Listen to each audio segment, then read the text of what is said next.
भागवत महापुराण। नारद जी की प्रेरणा से वेद व्यास जी ने श्रीमद् भागवत ग्रंथ लिखा है। श्रीमद् भागवत में 335 अध्याय हैं। यह व्यास जी द्वारा 18 पुराणों में से रचित बहुत श्रेष्ठ पुराण है। श्रीमद् भागवत कथा में 18,000 श्लोक, 335 अध्याय व 12 स्कंध हैं। अन्य पुराणों के समान श्रीमद् भागवत ऋषि वेद व्यास द्वारा लिखे गए हैं। ऋषि शुकदेव जी, जो वेद व्यास के बेटे थे, उन्होंने श्रीमद् भागवत को राजा परीक्षित को सुनाया था। राजा परीक्षित वो जिनको ऋषि श्रृंगी द्वारा 7 दिनों में तक्षक सांप द्वारा मारे जाने के लिए शाप दिया गया था। इसमें भक्ति, ज्ञान तथा वैराग्य की महानता को दर्शाया है। विष्णु और कृष्ण अवतार की कथाओं का ज्ञान कराती इस पुराण में सकाम कर्म, निष्काम कर्म, ज्ञान साधना, सिद्धि साधना, भक्ति, अनुग्रह, मर्यादा, द्वैत अद्वैत, द्वैताद्वैत, निर्गुण सगुण ज्ञान प्राप्त होता है। श्रीमद् भागवत पुराण विद्या का अक्षय भंडार है। यह पुराण सभी प्रकार के कल्याण को देने वाला है। यह भक्ति शाखा का अद्वितीय ग्रंथ माना जाता है और आचार्यों ने इसकी अनेक टीकाएं की है। कृष्ण भक्ति का यह आगार है। साथ ही उच्च दार्शनिक विचारों की भी इसमें प्रचुरता है। इस पुराण का पूरा नाम श्रीमद् भागवत पुराण है। श्रीमद् भागवत महापुराण, 11 स्कंध, 5 अध्याय। भक्तिहीन पुरुषों की गति और भगवान की पूजा विधि का वर्णन। राजा निमि ने पूछा, हे योगीश्वरों, आप लोग तो श्रेष्ठ आत्मज्ञानी और भगवान के परम भक्त हैं। कृपा करके यह बतलाइए कि जिनकी कामनाएं शांत नहीं हुई हैं, लौकिक पारलौकिक भोगों की लालसा मिटी नहीं है और मन एवं इंद्रियां भी वश में नहीं है, तथा जो प्रायः भगवान का भजन भी नहीं करते, ऐसे लोगों की क्या गति होती है। अब 8वें योगीश्वर चमस जी ने कहा, हे राजन, विराट पुरुष के मुख से सत्व प्रधान ब्राह्मण, भुजाओं से सत्व रज प्रधान क्षत्रिय, जांघों से रज तम प्रधान वैश्य और चरणों से तम प्रधान शूद्र की उत्पत्ति हुई है। उन्हीं की जांघों से गृहस्थाश्रम, हृदय से ब्रह्मचर्य, वक्षस्थल से वानप्रस्थ और मस्तक से सन्यासी 4 आश्रम प्रकट हुए हैं। इन चारों वर्णों और आश्रमों के जन्मदाता स्वयं भगवान ही हैं। वही इनके स्वामी, नियंता और आत्मा भी है। इसलिए इन वर्ण और आश्रम में रहने वाला जो मनुष्य भगवान का भजन नहीं करता, बल्कि उल्टा उनका अनादर करता है, वह अपने स्थान, वर्ण, आश्रम और मनुष्य योनि से भी च्युत हो जाता है, उसका अधपतन हो जाता है। बहुत सी स्त्रियां और शूद्र आदि भगवान की कथा और उनके नाम कीर्तन आदि से कुछ दूर पड़ गए हैं। वे आप जैसे भगवत भक्तों की दया के पात्र हैं। आप लोग उन्हें कथा कीर्तन की सुविधा देकर उनका उद्धार करें। ब्राह्मण, क्षत्रिय और वैश्य जन्म से, वेदाध्ययन से तथा यज्ञोपवीत आदि संस्कारों से भगवान के चरणों के निकट तक पहुंच चुके हैं। फिर भी वे वेदों का असली तात्पर्य न समझकर अर्थवाद में लगकर मोहित हो जाते हैं। उन्हें कर्म का रहस्य मालूम नहीं है। मूर्ख होने पर भी वे अपने को पंडित मानते हैं और अभिमान में अकड़े रहते हैं। वे मीठी मीठी बातों में भूल जाते हैं और केवल वस्तु शून्य शब्द माधुरी के मोह में पड़कर चटकीली भड़कीली बातें कहा करते हैं। रजोगुण की अधिकता के कारण उनके संकल्प बड़े घोर होते हैं। कामनाओं की तो सीमा ही नहीं रहती। उनका क्रोध भी ऐसा होता है और घमंड से उन्हें प्रेम होता है। वे पापी लोग भगवान के प्यारे भक्तों की हंसी उड़ाया करते हैं। वे मूर्ख बड़े बूढ़ों की नहीं, स्त्रियों की उपासना करते हैं। यही नहीं, वे परस्पर इकट्ठे होकर उस घर गृहस्थी के संबंध में ही बड़े बड़े मंसूबे बांधते हैं, जहां का सबसे बड़ा सुख स्त्री सहवास में ही सीमित है। वे यदि कभी यज्ञ भी करते हैं तो अन्नदान नहीं करते, विधि का उल्लंघन करते और दक्षिणा तक नहीं देते। वे कर्म का रहस्य न जानने वाले मूर्ख केवल अपनी जीभ को संतुष्ट करने और पेट की भूख मिटाने, शरीर को पुष्ट करने के लिए बेचारे पशुओं की हत्या करते हैं। धन, वैभव, कुलीनता, विद्या, दान, सौंदर्य, बल और कर्म आदि के घमंड से अंधे हो जाते हैं तथा वे दुष्ट उन भगवत प्रेमी संतों तथा ईश्वर का भी अपमान करते रहते हैं। हे राजन, वेदों ने इस बात को बार बार दोहराया है कि भगवान आकाश के समान नित्य निरंतर समस्त शरीरधारियों में स्थित हैं। वे ही अपने आत्मा और प्रियतम हैं। परंतु वे मूर्ख इस वेदवाणी को तो सुनते ही नहीं और केवल बड़े बड़े मनोरथों की बात आपस में कहते सुनते रहते हैं। वेद विधि के रूप में ऐसे ही कर्मों के करने की आज्ञा देता है कि जिसमें मनुष्य की स्वाभाविक प्रवृत्ति नहीं होती। संसार में देखा जाता है कि मैथुन, मांस और मद्य की ओर प्राणी की स्वाभाविक प्रवृत्ति हो जाती है, तब उसे उसमें प्रवृत्त करने के लिए विधान तो हो ही नहीं सकता। ऐसी स्थिति में विवाह यज्ञ और सूत्रामणि यज्ञ के द्वारा ही जो उनके सेवन की व्यवस्था दी गई है, उसका अर्थ है लोगों की उल्लंघन प्रवृत्ति का नियंत्रण, उनका मर्यादा में स्थापन। वास्तव में उसकी ओर से लोगों को हटाना ही श्रुति को अभीष्ट है। धन का एकमात्र फल है धर्म, क्योंकि धर्म से ही परम तत्व का ज्ञान और उसकी निष्ठा अप्रोक्ष अनुभूति सिद्ध होती है और निष्ठा में ही परम शांति है। परंतु यह कितने खेद की बात है कि लोग उस धन का उपयोग घर गृहस्थी के स्वार्थों में या काम भोग में ही करते हैं और यह नहीं देखते कि हमारा यह शरीर मृत्यु का शिकार है और वह मृत्यु किसी प्रकार भी टाली नहीं जा सकती। सूत्रामणि यज्ञ में भी सूरा को सूंघने का ही विधान है, पीने का नहीं। यज्ञ में पशु का स्पर्श मात्र ही विहित है, हिंसा नहीं। इसी प्रकार अपनी धर्मपत्नी के साथ मैथुन की आज्ञा भी विषय भोग के लिए नहीं, धार्मिक परंपरा की रक्षा के निमित्त संतान उत्पन्न करने के लिए ही दी गई है। परंतु जो लोग अर्थवाद के वचनों में फंसे हैं, विषयी हैं, वे अपने इस विशुद्ध धर्म को जानते ही नहीं। जो इस विशुद्ध धर्म को नहीं जानते, वे घमंडी वास्तव में तो दुष्ट हैं, परंतु समझते हैं अपने को श्रेष्ठ। वे धोखे में पड़े हुए लोग पशुओं की हिंसा करते हैं और मरने के बाद वे पशु ही उन मारने वालों को खाते हैं। यह शरीर मृतक शरीर है, इसके संबंधी भी इसके साथ ही छूट जाते हैं। जो लोग इस शरीर से तो प्रेम की गांठ बांध लेते हैं और दूसरे शरीरों में रहने वाले अपने ही आत्मा एवं सर्वशक्तिमान भगवान से द्वेष करते हैं, उन मूर्खों का अधपतन निश्चित है। जिन लोगों ने आत्मज्ञान संपादन करके कैवल्य मोक्ष नहीं प्राप्त किया है और जो पूरे पूरे मूढ़ भी नहीं हैं, वे अधूरे न इधर के हैं और न उधर के। वे अर्थ, धर्म, काम इन तीनों पुरुषार्थों में फंसे रहते हैं। एक क्षण के लिए भी उन्हें शांति नहीं मिलती। वे अपने हाथों और पैरों में कुल्हाड़ी मार रहे हैं। ऐसे ही लोगों को आत्मघाती कहते हैं। अज्ञान को ही ज्ञान मानने वाले इन आत्मघातियों को कभी शांति नहीं मिलती। इनके कर्मों की परंपरा कभी शांत नहीं होती। काल भगवान सदा सर्वदा इनके मनोरथों पर पानी फेरते रहते हैं। इनके हृदय की जलन विषाद कभी नहीं मिटती।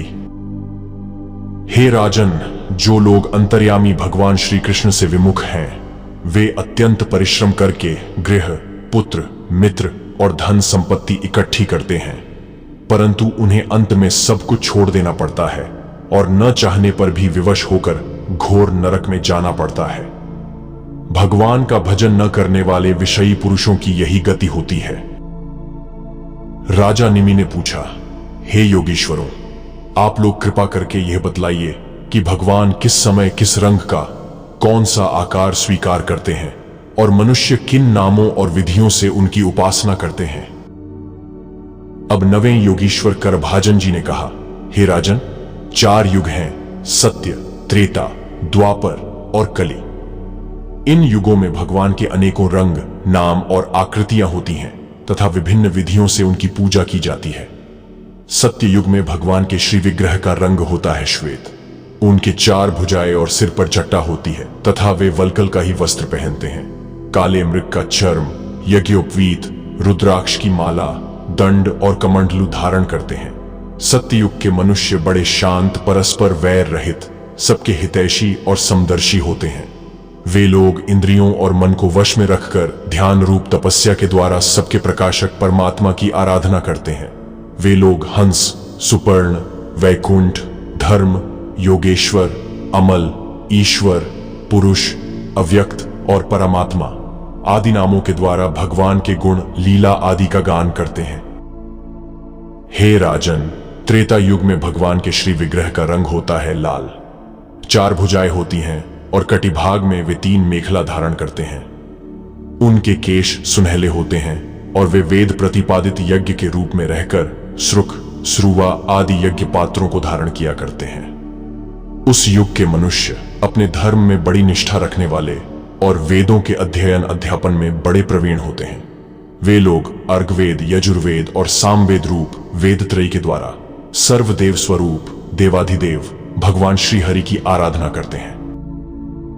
त्रेता युग में अधिकांश लोग विष्णु, यज्ञ, वृष्णिगर्भ, सर्वदेव, उरुक्रम, वृषाकपि, जयंत और उरुगाय आदि नामों से उनके गुण और लीला आदि का कीर्तन करते हैं। हे राजन, द्वापर युग में भगवान के श्री विग्रह का रंग होता है सांवला। वे पीतांबर तथा शंख, चक्र, गदा आदि अपने आयुध धारण करते हैं। वक्षस्थल पर श्रीवत्स का चिन्ह, भृगुलता, कौस्तुभ मणि आदि लक्षणों से वे पहचाने जाते हैं। हे राजन, उस समय जिज्ञासु मनुष्य महाराजों के चिन्ह, छत्र, छावर आदि से युक्त परम पुरुष भगवान की वैदिक और तांत्रिक विधि से आराधना करते हैं। वे लोग इस प्रकार भगवान की स्तुति करते हैं।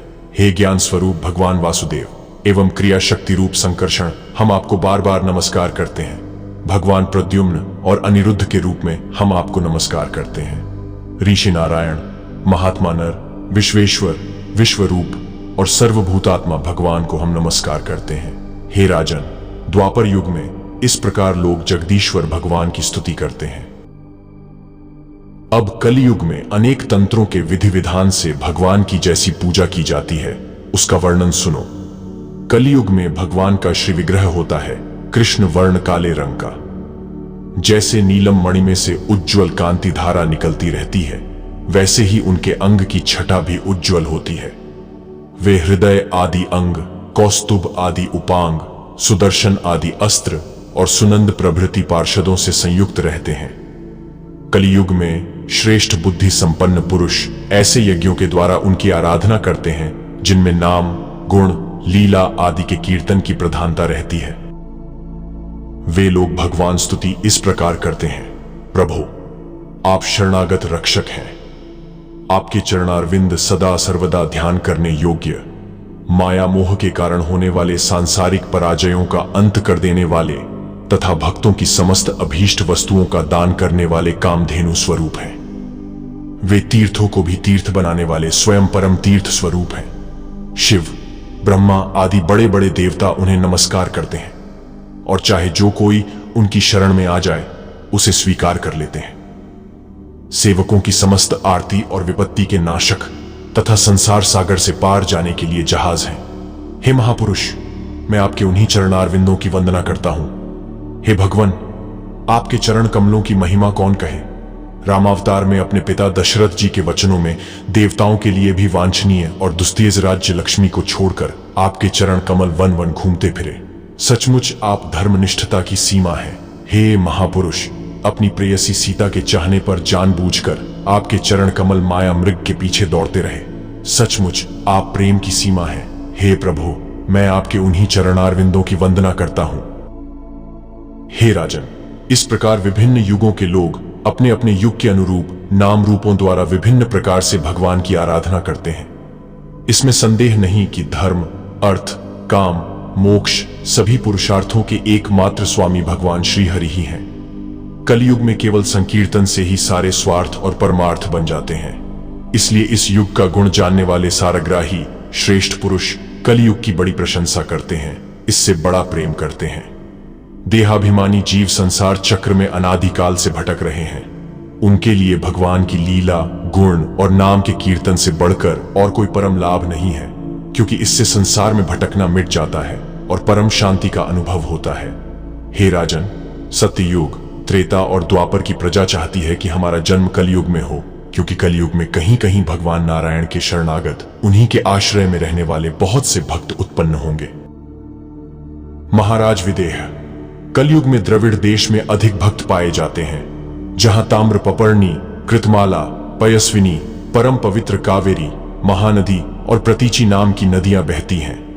हे राजन, जो मनुष्य इन नदियों का जल पीते हैं, प्रायः उनका अंतःकरण शुद्ध हो जाता है और वे भगवान वासुदेव के भक्त हो जाते हैं। हे राजन, जो मनुष्य यह करना बाकी है वह करना आवश्यक है, इत्यादि कर्म वासनाओं का अथवा भेद बुद्धि का परित्याग करके सर्वात्म भाव से शरणागत वत्सल प्रेम के वरदानी भगवान मुकुंद की शरण में आ गया है। वह देवताओं, ऋषियों, पितरों, प्राणियों, कुटुंबियों और अतिथियों के ऋण से उऋण हो जाता है। वह किसी के अधीन, किसी का सेवक, किसी के बंधन में नहीं रहता। जो प्रेमी भक्त अपने प्रियतम भगवान के चरण कमलों का अनन्य भाव से दूसरी भावनाओं, आस्थाओं, वृत्तियों और प्रवृत्तियों को छोड़कर भजन करता है, उससे पहली बात तो यह है कि पाप कर्म होते ही नहीं, परंतु यदि कभी किसी प्रकार हो भी जाए तो परम पुरुष भगवान श्री हरि उसके हृदय में बैठकर वह सब धो देते और उसके हृदय को शुद्ध कर देते हैं। नारद जी कहते हैं, हे वसुदेव, मिथिला नरेश राजा निमि 9 योगीश्वरों से इस प्रकार भागवत धर्मों का वर्णन सुनकर बहुत आनंदित हुए। उन्होंने अपने ऋत्विज और आचार्यों के साथ ऋषभनंदन 9 योगीश्वरों की पूजा की। इसके बाद सब लोगों के सामने ही वे सिद्ध अंतर्धान हो गए। विदेहराज निमि ने उनसे सुने हुए भागवत धर्मों का आचरण किया और परम गति प्राप्त की। हे वसुदेव जी, मैंने तुम्हारे आगे जिन भागवत धर्मों का वर्णन किया है, तुम भी यदि श्रद्धा के साथ इनका आचरण करोगे तो अंत में सब आसक्तियों से छूटकर भगवान का परम पद प्राप्त कर लोगे। हे वसुदेव जी, तुम्हारे और देवकी के यश से तो सारा जगत भरपूर हो रहा है, क्योंकि सर्वशक्तिमान भगवान श्री कृष्ण तुम्हारे पुत्र के रूप में अवतीर्ण हुए हैं। तुम लोगों ने भगवान के दर्शन, आलिंगन तथा बातचीत करने एवं उन्हें सुलाने, बैठाने, खिलाने आदि के द्वारा वात्सल्य स्नेह करके अपना हृदय शुद्ध कर लिया है। तुम परम पवित्र हो गए हो। वसुदेव जी, शिशुपाल, पौंड्रक और शाल्व आदि राजाओं ने तो वैर भाव से श्री कृष्ण की चाल ढाल, लीला विलास, चितवन बोलन आदि का स्मरण किया था। वह भी नियमानुसार नहीं, सोते, बैठते, चलते फिरते स्वाभाविक रूप से ही है। फिर भी उनकी चित्तवृत्ति श्री कृष्णकार हो गई और वे सारूप्य मुक्ति के अधिकारी हुए। फिर जो लोग प्रेम भाव और अनुराग से श्री कृष्ण का चिंतन करते हैं, उन्हें श्री कृष्ण की प्राप्ति होने में कोई संदेह है क्या? हे वसुदेव जी, तुम श्री कृष्ण को केवल अपना पुत्र ही मत समझो। वे सर्वात्मा, सर्वेश्वर, कारणातीत और अविनाशी हैं। उन्होंने लीला के लिए मनुष्य रूप प्रकट करके अपना ऐश्वर्य छिपा रखा है। वे पृथ्वी के भारभूत राजवेशधारी असुरों का नाश और संतों की रक्षा करने के लिए तथा जीवों को परम शांति और मुक्ति देने के लिए ही अवतीर्ण हुए हैं, और इसी के लिए जगत में उनकी कीर्ति भी गाई जाती है। श्री सुखदेव जी कहते हैं, हे परीक्षित, नारद जी के मुख से यह सब सुनकर परम भाग्यवान वसुदेव जी और परम भाग्यवती देवकी जी को बड़ा ही विस्मय हुआ।